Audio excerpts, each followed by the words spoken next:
The Great.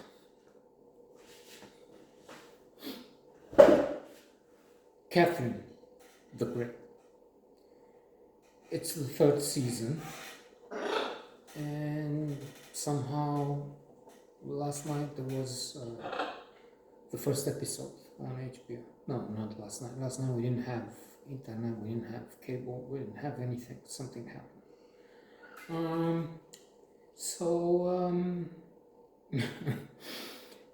Yes, amusing, well acted, exuberant, strange, not factual, really. Well, isn't it? I mean, things are so absurd that we might as well believe it.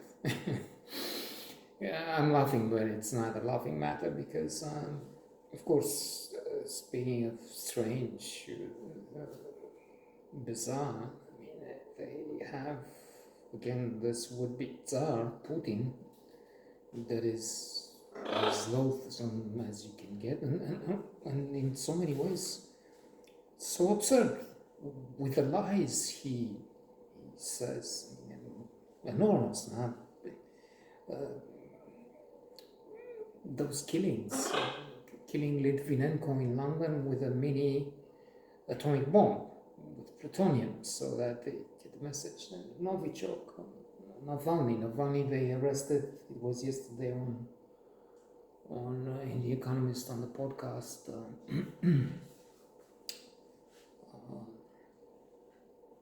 One podcast about the fact that they arrested his lawyers.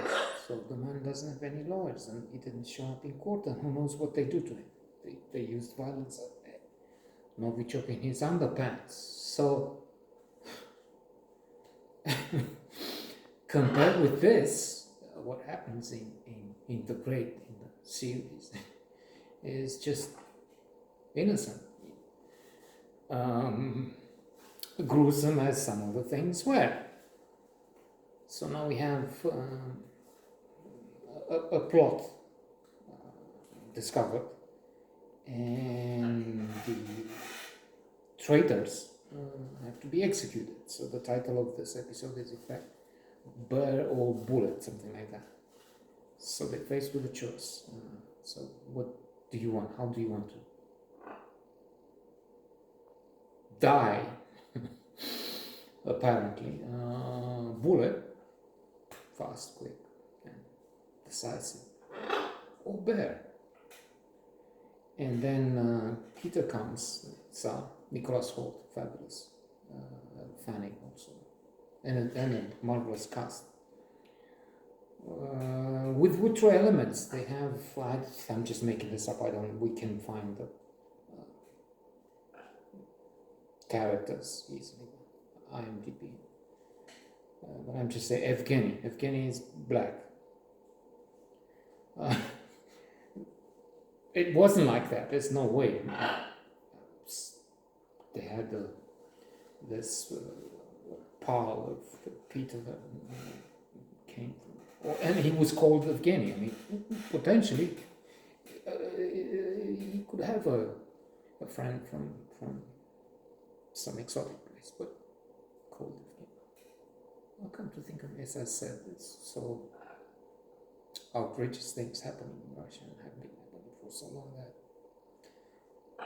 come to think of it, this is, again, it's nothing. So, anyway, what do you, and Peter comes and says, look, with a bird, you can play a game with him.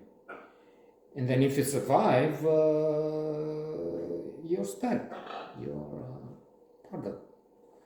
And you can just use this, you give him, you distract him, you give him an arm, he will take it out, the blood will gush out, of course, torrents, and you will left without the arm, but still, you have a chance to survive. Russian humor, I think. I'm just kidding. And besides, this is, as I mentioned, the cast. I mean, two of the leading. And then that patriarch, and then X. It's the general song.